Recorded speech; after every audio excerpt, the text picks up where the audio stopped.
Gavin Newsom vetoed three bills last week, one on trans issues as it pertains to custody battles, another on self-driving trucks, and another on immigration.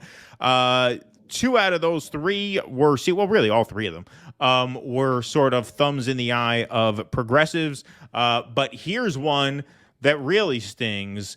California governor vetoes bill offering unemployment pay to strikers. A very quick report from Reuters here. This was just basically a news flash across the wire. California Governor Gavin Newsom on Saturday vetoed a bill that would have paid unemployment benefits to striking workers and had drawn strong support from labor unions and from his fellow Democrats in the state legislature. In rejecting the bill, Newsom noted that the state's unemployment trust fund is already nearing $20 billion in debt. Now is not the time to increase costs or incur this sizable debt, he wrote in a message explaining his veto. The Democratic majority legislature passed the bill in September amid several high-profile strikes. Hollywood writers ended their nearly 5-month walkout 12 days later, but Hollywood actors remain out on the picket lines. Southern California hotel workers are also on strike. The bill would have made workers out on strike for at least 2 weeks eligible for unemployment checks. The vast majority of states, with the exception of New York and New Jersey, do not offer unemployment benefits to striking workers. So his quote there, now is not the time to increase costs or incur this sizable debt. The point of backing up strikers with unemployment benefits is not to bleed the unemployment fund dry. The point is to avert strikes and shorten strikes by proving to management that they better give the workers what they want because the state would have labor's back in that exchange. But it seems the state in this case does not have labor's back. It's important that people see through this kind of rhetoric because whether it's advocating for the slow drip strike that the UAW is doing or now here Gavin Newsom saying, well, we can't afford to do this because it's going to run the fund dry. The point of promoting aggressive strikes is that strikes are not meant to be long and drawn out. The longer the strike, the longer the workers go without a good deal. That's the opposite goal of a labor strike. Labor strike is a last resort when you have to force the issue.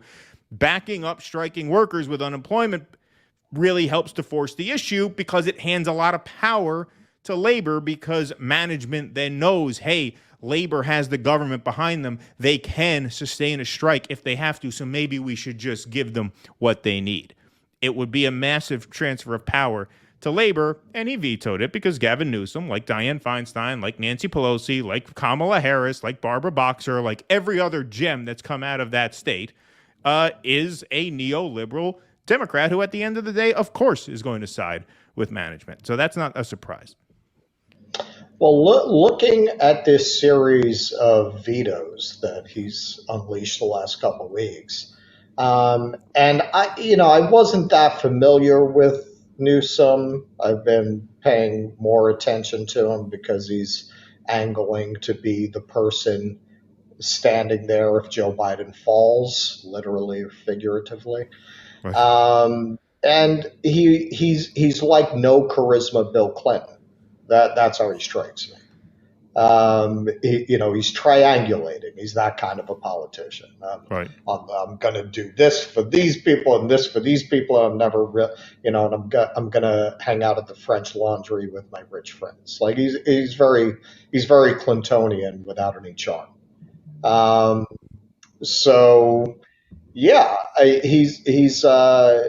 He is, as you say, the kind of politician California produces. And the kind of politician that New York produces, frankly. Yep. Like you want to see what neoliberalism is about. Look at the kinds of politicians its two principal bastions produce.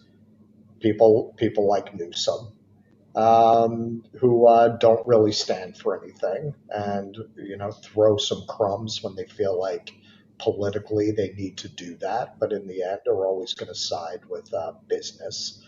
In his particular case, he's looking ahead to his own political career. That's what that trans veto was about. I would imagine if he were not running for president, he probably wouldn't have vetoed that. Yeah, I would think that's right. Not this cycle, next one.